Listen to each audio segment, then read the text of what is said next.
Welcome to the official YouTube channel for the Colin Cowherd podcast. Go on, hit the subscribe button. There you go, right down there. If you want to be among the first to hear my weekly takes, NFL, college football, more, right there. So I want you to pick a team that is considered a bad team. And you know, I've done this every year. A couple years ago, I beat on this drum, I swear, for 6 months. The Minnesota Vikings, I'm like, this is a 10, 11, 12 win team, and they were. Like, they were They were headed to the undervalued. playoffs last year until Cousins ripped his Achilles. Yeah. So I think I'm in the minority here. I want you to think, I'll go first, of a team you think's undervalued. I think it's Denver. So they drafted an edge rusher. That is an area of need. If you go back to last year, the defense was the issue. They got the most you could get. If you go really look at Russell Wilson's stats. Now, Russell doesn't see the field particularly well, but they've got a number one receiver in Cortland Sutton. The offensive line was rated 7th. I like their backs, capable at tight end. Again, a number one receiver. I think the O-line's better than people think. One of the smartest play designers and callers in the sport. The Raiders are not going to be great. The Chargers will probably take a while to get where they want to get. They're not going to be terribly explosive vertically. The Chargers can beat teams, but they're a little bit like Kansas City last year. They're not blowing people out. He's going to try to play in 20-17 type games. Every week. They're going to be in games with Kansas City. Kansas City doesn't blow people out anymore. Rasheed Rice is a bit of a mess. They have a rookie. Chargers won't blow people out. They could absolutely beat both of those teams once. They could beat the Raiders twice. Their over-under's 5.5. If the kid they drafted, if the edge rusher works, by the way, Mims last year became a really nice piece. That's why they moved off Jerry Jeudy. They went and got another receiver. It's hard when you say smart coach, good offensive line, automatic wins in division. Bo Nix had 61 starts. If he's capable, if he's Russell Wilson capable, I think they're like an 8-win team. I'm not saying playoffs, but 5, Jesus, John, 5-12 is Carolina. It's unwatchable. I don't think Denver's going to be unwatchable. Yeah, I think Bo Nix, I remember watching him right after the draft. He kind of had some like Jimmy Garoppolo, Derek Carr coming out of college. And when those guys were young, they would have been perfect for Sean Payton when he was transitioning away from Drew Brees. You know, this team, win-loss wise, they've been in the mix, but no one really took them that seriously. Seattle's offensive personnel is pretty awesome. I mean, DK Metcalf's like Terrell Owens. Jackson Smith. Oh, their backs and receivers Walker, are great. They've improved the offensive line. Their defense, for a team that's drafted defense, that's traded for defense, has been anemic these last 2 years, which is crazy because you remove the last like 3-year stretch. Pete Carroll's easily one of the best defensive minds over the last 30-plus years, right? But it fell apart at the end. Geno Smith, I'm not the biggest believer, but he has not really been their issue of just being competitive. It's their defense. They couldn't stop a soul. Well, they get the boy genius from Baltimore, who easily had the best defense in the league last year. Listen, Stafford's already kind of bitching and moaning. I need a little more money. And Stafford was awesome last year, but that elbow goes. We've seen what happens if he's on the shelf. It's one thing if he misses one game. It's another thing if he misses a month and a half. You know, he's the linchpin of the whole operation.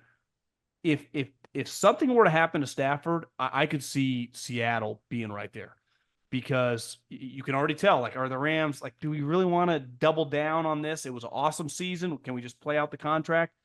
To me, Seattle's a quarterback away in the next couple of years. I'm sure Schneider's going to be all over him in the draft this year.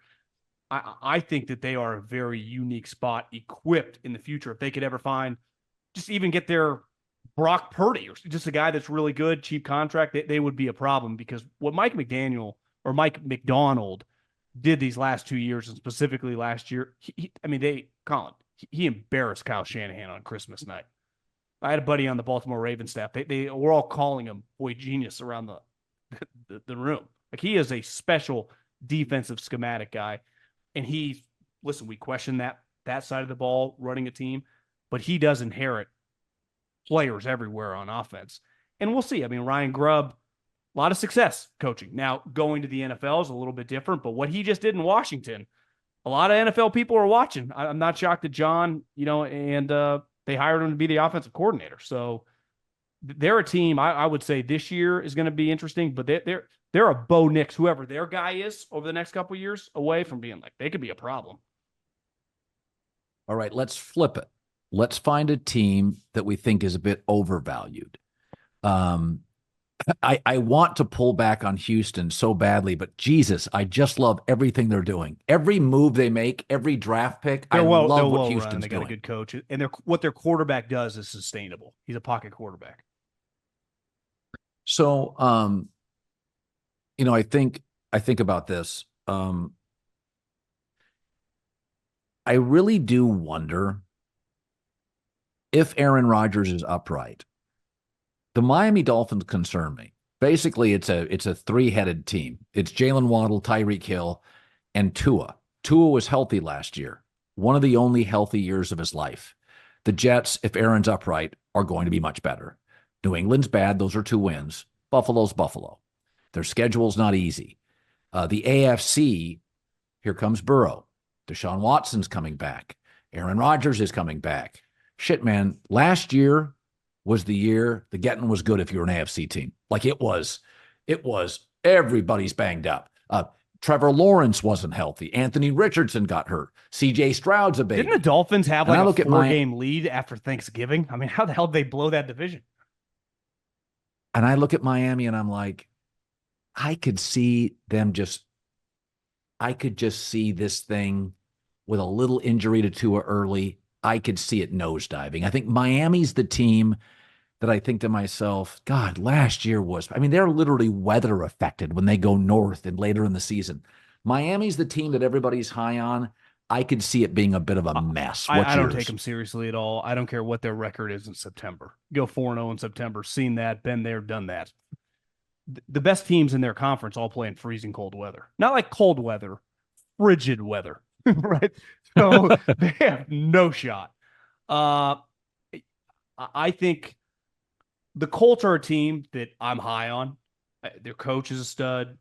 Your guy Ballard has done a really good job. I think their roster is really good. They were a bad Gardner Minshew swing route from beating the Houston Texans and winning the division. Yep. But Yep. their quarterback has played. He's much more physically gifted and much more talented. But a little Trey Lancey, he just hasn't played much football over several years now.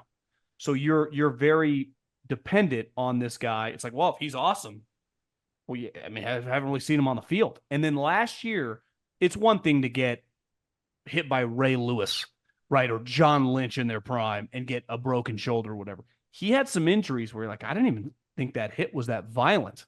And the thing about football is some guys are just durable. This guy never missed a game in 15 years. Eli. Yeah. Look at Jerry Rice's career 16 for 16. So it just goes on forever. The occasional you break a leg or whatever, but like you start having concussions, shoulder issues, that concerns me. I'm probably going to pick them to make the playoffs, but I can't feel good. I mean, their quarterback has played a combined, I don't know how many games he played last year, 3 or 4. And then before coming out of college, he had played 13 career games. That's the thing with this class, right? Penix has been playing for 6 years. Bo Nix, 61 career starts. Caleb Williams started every game after Oklahoma told Spencer Rattler to go, to the Pine. JJ McCarthy, like you've seen these guys be on the field for a long time. People get very, like you said with Kyler Murray, lazy, not into it, terrifies teams. Half the league's just out. The injury stuff is tough because you're like, well, what if just a weird couple year stretch and then he plays 7 straight years? Or what if it's just something that snowballs? You really don't know. You're just completely taking an educated guess. Half the times the doctors tell you we can't draft this guy. This guy goes on to have an 8-year career, and the doctor tells you to draft this guy. He's got a degenerate knee. So it's tough. But that is going to concern me picking them. But if I pick the Bengals, isn't Joe Burrow's wrist injury that I don't know if you read about it. It's not like a broken leg or an ACL that's basically feels like 100% recovery. It's a much smaller percentage. Not arthritis, but pain and just the throbbing as you're working back from it is unavoidable. He's a quarterback, so he kind of needs to use it. I love watching the guy play, and he's the only guy in the AFC that went toe-to-toe with Mahomes and took him down on the road. Yeah. But like that injury has a little baseball feel to it where you're like, that pitcher was never the same, right?